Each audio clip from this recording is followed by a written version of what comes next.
বাংলাদেশের রাজনৈতিক অঙ্গনে নতুন করে আলোচনায় এসেছেন আমার দেশ পত্রিকার সম্পাদক মাহমুদুর রহমান। তাকে কেন্দ্র করে একটি নতুন রাজনৈতিক জোট গঠনের জল্পনা তীব্র হয়েছে। এই জল্পনার সূত্রপাত ঘটিয়েছেন জনপ্রিয় অনলাইন অ্যাক্টিভিস্ট পিনাকি ভট্টাচার্য। মাহমুদুর রহমানের রাজনৈতিক অতীত বেশ বর্ণাঢ্য। তিনি বাংলাদেশ জাতীয়তাবাদী দল বিএনপি সরকারের সময় বিনিয়োগ বোর্ডের চেয়ারম্যান হিসেবে দায়িত্ব পালন করেন এবং তৎকালীন প্রধানমন্ত্রী খালেদা জিয়ার আস্থাভাজন হিসেবে পরিচিত ছিলেন।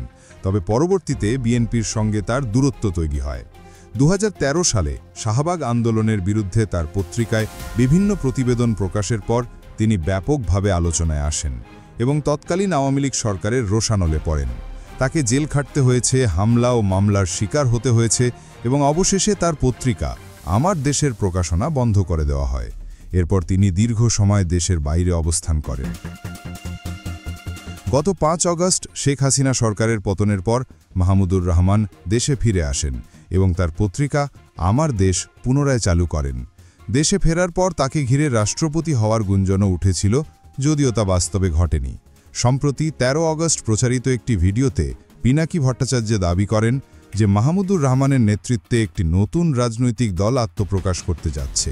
পিনাকি জানান, এই নতুন দলে তিনি নিজেও থাকতে পারেন। এমনকি সাংবাদিক কনক সরোয়ার এবং ইলিয়াসের মতো ব্যক্তিত্বরাও এই দলের গুরুত্বপূর্ণ অংশ হতে পারেন। নিজের দাবির সপক্ষে পিনাকি ব্র্যাকের একটি জরিপের তথ্য উদ্ধৃত করেন, যেখানে বলা হয়েছে দেশের প্রায় 60% ভোটার এখনও কোন দলকে ভোট দেবেন সে বিষয়ে সিদ্ধান্তহীনতায় ভুগছেন। পিনাকির মতে এই সিদ্ধান্তহীন বিশাল ভোটার গোষ্ঠীকে লক্ষ্য করেই নতুন দলটি তৈরি হচ্ছে, যার প্রধান হবেন মাহমুদুর রহমান।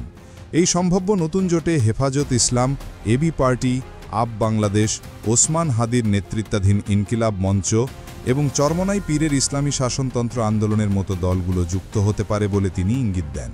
তার মতে এই জোটই হবে বাংলাদেশের ভবিষ্যৎ রাজনীতির মূল নিয়ন্ত্রক শক্তি। পিনাকি ভট্টাচার্যের মতে এই নতুন দলের কিছু মৌলিক উদ্দেশ্য থাকবে, যেমন 1. ভারতীয় আধিপত্যের অবসান ঘটানো, 2. দেশের স্বাধীনতা, সার্বভৌমত্ব এবং জাতীয় মর্যাদা রক্ষা করা, 3. আওয়ামী ফ্যাসিবাদের স্থায়ী অবসান ঘটানো, 4. ন্যায় ও সাম্যের ভিত্তিতে একটি নতুন বাংলাদেশ গঠন করা। পিনাকির এই ঘোষণার পর সামাজিক যোগাযোগ মাধ্যমে ব্যাপক আলোচনা সমালোচনা শুরু হয়েছে। অনেকেই প্রশ্ন তুলেছেন, এটিই কি পিনাকি ইলিয়াসদের মূল উদ্দেশ্য ছিল এবং এই লক্ষ্যেই কি তারা এতদিন ধরে জনমত তৈরি করছিলেন?